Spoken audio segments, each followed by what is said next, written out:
حضرت ادریس علیہ السلام نے فرمایا، اے بھائی، مجھے دوزخ دیکھنے کا شوق ہے، تو مجھے کو اس کے دروازے تک لے چل تاکہ میں اسے دیکھنے سے خوف الہی سے زیادہ ہو جاؤں اور پھر میں عبادت اور بزرگی زیادہ کروں۔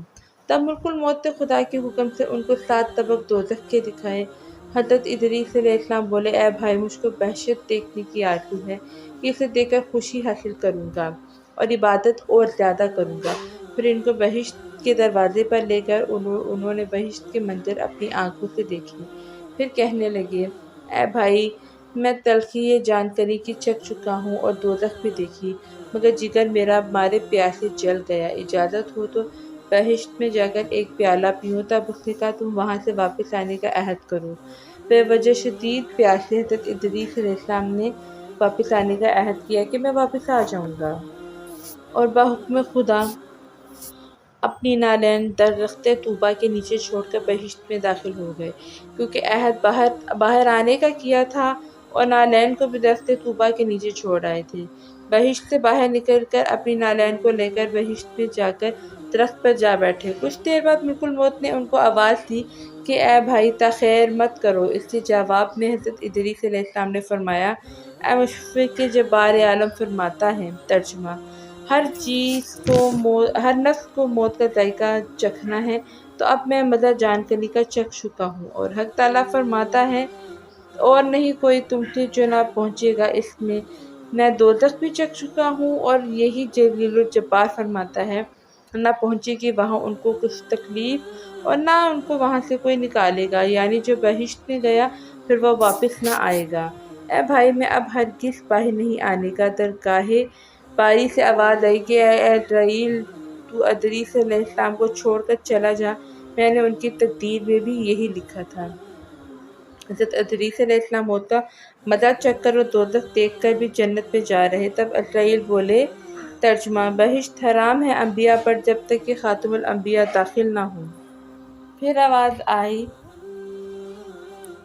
اے عزرائیل، میں بہشت کو دریغ نہیں رکھتا ہوں، لیکن اول بہشت میں محمد صلی اللہ علیہ وآلہ وسلم داخل ہوں گے، بعد سب امت ان کی، اور دوسرا قول یہ ہے کہ طواف کرنے والے سب طواف کرتے رہیں بہشت میں، اور حق تعالیٰ نے فرمایا، اور اٹھا لیا ہم نے اس کو اونچے مکان پر۔ بس بہشت میں حضرت ادریس علیہ السلام تو جا رہے، اور ان کے فرزند سب فراق سے شب و روز گریہ داری میں تھے کہ ایک روز ابلیس لعین ان کے پاس آیا اور کہا کہ تم مت رویا کرو، میں تمہارے باپ کی سی ایک صورت بنا دیتا ہوں، تم اسے شب و روز دیکھا کرو اور پوجو، اس سے تمہارا سب درد، دکھ اور غم جاتا رہے گا اور تم سب خوش رہو گے۔ ابلیس علیہ لعنت اللہ نے ایک ایسی صورت بنائی کہ ان کی شکل میں اور اس میں کوئی فرق نہ تھا، صرف اتنا ہی فرق تھا کہ یہ صورت بات نہ کرتی تھی اور لوگ اس صورت کو پوجا کرتے تھے، یہاں تک کہ رفتہ رفتہ بت پرستی تمام عالم میں پھیل گئی۔ مشرق سے مغرب تک یہ رواج جاری رہا کہ کوئی آدمی اللہ تعالیٰ کو نہ جانتا تھا، علم و عمل ان میں مفقود تھا۔ بعد خدا تعالیٰ نے حضرت نوح علیہ السلام کو ان پر پیغمبر بنا کر بھیجا تاکہ ان کو راہ ہدایت کی بتائیں۔ معزز سامعین، حضرت ادریس علیہ السلام حضرت آدم علیہ السلام کے پڑپوتے تھے۔ ان کا اصل نام اخنوخ تھا اور عربی میں انہیں ادریس کہا جاتا ہے۔ آپ پہلے نبی ہیں جنہوں نے قلم کے ذریعے لکھنا سیکھا اور کپڑا سینا بھی سیکھا۔ آپ کو بہت زیادہ علم و حکمت عطا کی گئی تھی، اسی لیے آپ کا لقب ادریس پڑا، جس کا مطلب ہے بہت پڑھنے والا۔ حضرت ادریس علیہ السلام کا زمانہ حضرت آدم علیہ السلام کے بعد اور حضرت نوح علیہ السلام سے پہلے کا ہے۔ اس وقت لوگ گمراہی اور بت پرستی کی طرف مائل ہو رہے تھے، تو اللہ تعالیٰ نے حضرت ادریس علیہ السلام کو ان کی ہدایت کے لیے مبعوث فرمایا۔ حضرت ادریس علیہ السلام نے لوگوں کی توحید کا پیغام دیا، بت پرستی اور گناہوں سے روکا، لوگوں کو نماز، روزہ اور نیک اعمال کی تعلیم دی۔ آپ نے حساب، علم نجوم اور تحریر کا علم بھی سکھایا۔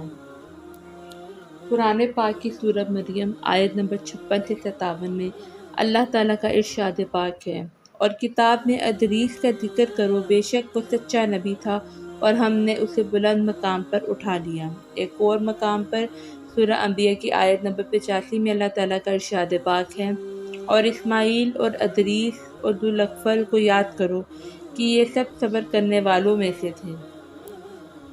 مفسرین لکھتے ہیں کہ حضرت ادریس علیہ السلام کو اللہ تعالیٰ نے آسمان پر زندہ اٹھا لیا۔ بعض روایات کے مطابق آپ چوتھے آسمان پر ہیں۔ ان کی یہ خصوصیت ہے کہ اللہ نے آپ کو ایک خاص عزت و مقام عطا فرمایا۔ حضرت ادریس علیہ السلام کی خصوصیات میں سب سے پہلے یہ ہے کہ انہوں نے کپڑے سیے اور سلائی کا فن دنیا کو دیا۔ آپ نے تحریر اور لکھائی کو رواج دیا۔ آپ کو ستاروں اور فلکیات کا علم بھی عطا کیا گیا۔ آپ نہایت عابد و زاہد تھے اور زیادہ وقت عبادت میں ہی گزارتے تھے۔ معزز سامعین، حضرت ادریس علیہ السلام کے ایک عظیم نبی تھے جنہیں اللہ تعالیٰ نے بلند مقام عطا فرمایا۔ آپ نے اپنی قوم کو توحید، عبادت اور نیکی کی طرف بلایا اور علم و حکمت کی بنیاد ڈالی اور دنیا کو لکھنے اور سلائی اور فن کرنا سکھایا۔ قرآن میں بھی آپ کی صداقت، نبوت اور بلند مقام کا ذکر ہے جو آپ کی عظمت کی دلیل ہے۔ آخر میں آپ سب سے دعا ہے کہ اللہ تعالیٰ سے دعا کیجیے کہ اللہ تعالیٰ ہمیں بھی راہ ہدایت پر چلائے، ہمیں برائی سے روکے اور اچھے کاموں کی توفیق عطا فرمائے۔ آمین ثم آمین۔